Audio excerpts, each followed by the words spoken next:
Alright, what up, y'all, and welcome back. It's Sun Island, but welcome back.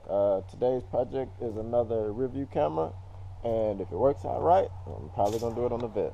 So, right now we are working on the Kia Optima, and I'm putting the backup camera. So, I already took this piece off, but it's this little block right here. I guess if you get the one that comes with the screen and all of that, your reverse camera is already here.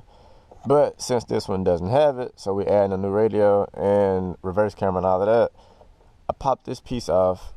This is where I'm gonna put the camera. So I tried a different camera this time. So this one actually has a square base, so it's made to mount going up like that. So comes with this little hole cutter. So just gonna cut a hole right in the middle of this, snap this piece in there like so, and snap this back in, and that'll be it for physical install. After that, it'll just be wiring. So I'm gonna go ahead and drill this hole out and snap it in, and we'll get ready to do the wires when we do radio.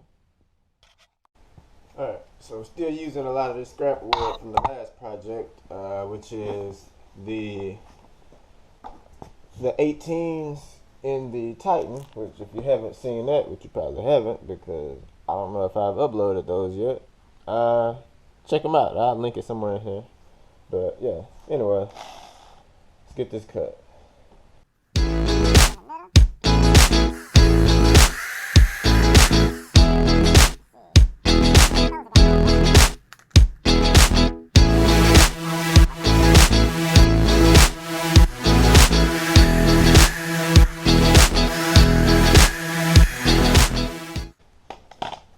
And there we go. Perfect hole. Ready for the camera, which, alright, clean that off. Alright, I had to make sure I knew which way was front and back and left and right. But this is the back. So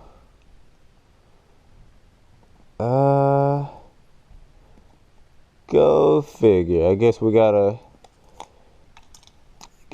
unscrew these and screw them on from the back, because these don't seem to be the type to push in like I was thinking. So it's gonna be a two-step process. Let's try this once again just for a show. Yeah, definitely not the push-in type. So let me go ahead and get me a little screwdriver, unscrew the back of this, pull it off, and then I'm going to put this on and then put the metal back to clamp it on from the back of this piece.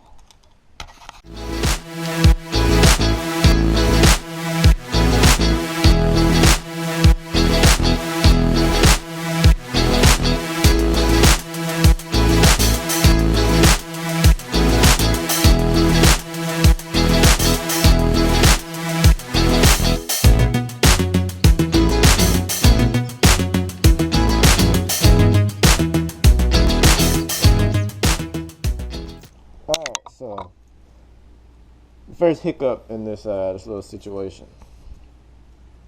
This hole, perfectly cut, is perfect for this to fit through, but because of the way these tabs are set up, they don't fit through, because they, instead of coming straight from the circle, they go out a little bit first and then bend. So because of that, I can't push this through.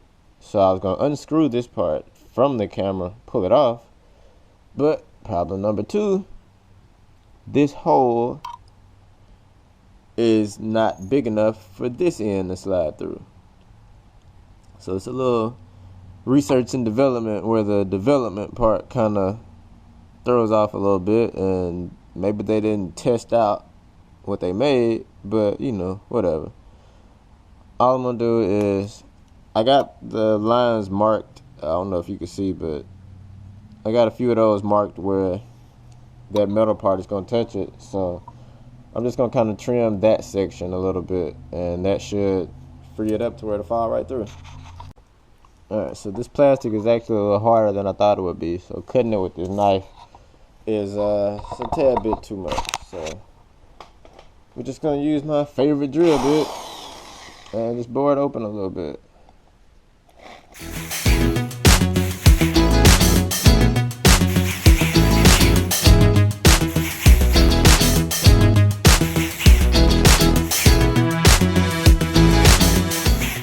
Alright, so I was able to push it through, so now the camera is here. Where is it? We're gonna bring this. See, I had all of these get bent, so straighten these back out. And what they're gonna do is, once it screws down to the camera, these are gonna anchor in to keep the camera from being able to back out. Alright, so in the process of getting these little tabs through, one of them broke, which wouldn't really be a problem, but it's the one that broke directly by the screw on the side. So it's got to kind of tighten down at this crooked level like this. So what I'm going to do is just press this thing back in here, probably break this other tab over here so at least the top and bottom will clamp down even. And I'm just going to put some 3M in there on the inside. So that'll hold it. The two top and bottom things, that'll hold it. It won't go anywhere. There's no pressure on it, but I might just 3M it just to make sure. Alright, so wires go through there, come out like that, easy enough. And this should snap in and be set. Yeah, it's not going nowhere. It might seem a little loose. I'm gonna put some 3M on this too. Put a strip right here, strip right there, just in case these clamps aren't as good as they were a minute ago. So 3M that'll be stuck. Probably do both sides and then maybe like a small strip there. But anyway, wires come through. So yeah, this is hooked up. Now we get this power and negative wire, which will have to hook up to the tail light, which earlier I was pulling on the wrong bulb. I was pulling this one, should have been pulling this one. So this is the reverse. So it's this orange and black wire that we got to splice into. So what I'm gonna do, I got to splice into it for this wire coming from the camera, and then I have to splice into it again for this wire, which comes from the radio. It's one of these on each end, so this plugs into the radio end. So another end looks just like it, which will plug in to this.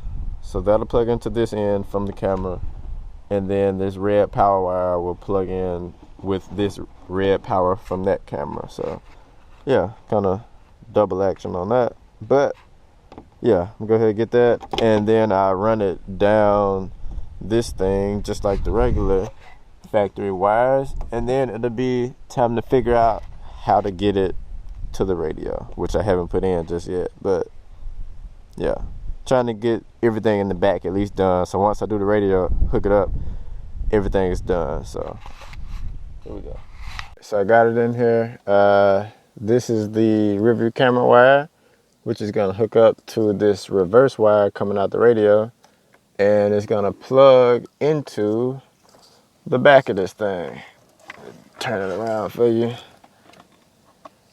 Yeah, so right there, R cam. So that's Rearview Camera. So that's going to plug in there and finish. Let's try to go in reverse. And there we go. So camera is working. Perfect. Yeah. Good as new. Alright, what up y'all? So back to this Rearview Camera review. Squirrels out here going crazy. But yeah, so when I put it in, I checked to make sure it worked, and it worked. The problem was everything was showing from like the knees down, so because the camera was at this angle.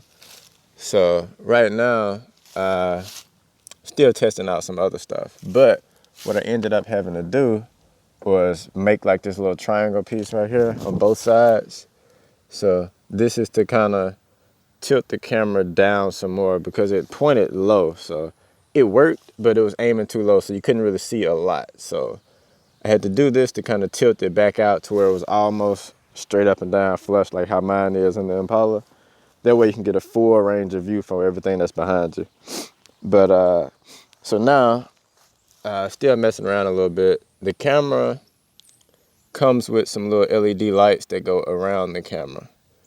And they make it like at night, so everything you see in the night is kind of foggy looking. So I think it's because of the LEDs. So yeah, I think that's because of the LEDs. So just testing out some different stuff to see what'll work to kind of make it not be so cloudy looking at night. But I think that's it. So trying out some of that. So I'll probably put some black vinyl over the LEDs because I mean the car got reverse lights, so you'll be able to see. So I don't really need the lights on the camera. So hopefully that'll get it, and then it'll be pretty much done. All right, so now that we got the camera tilted up, I can show you exactly how that was looking.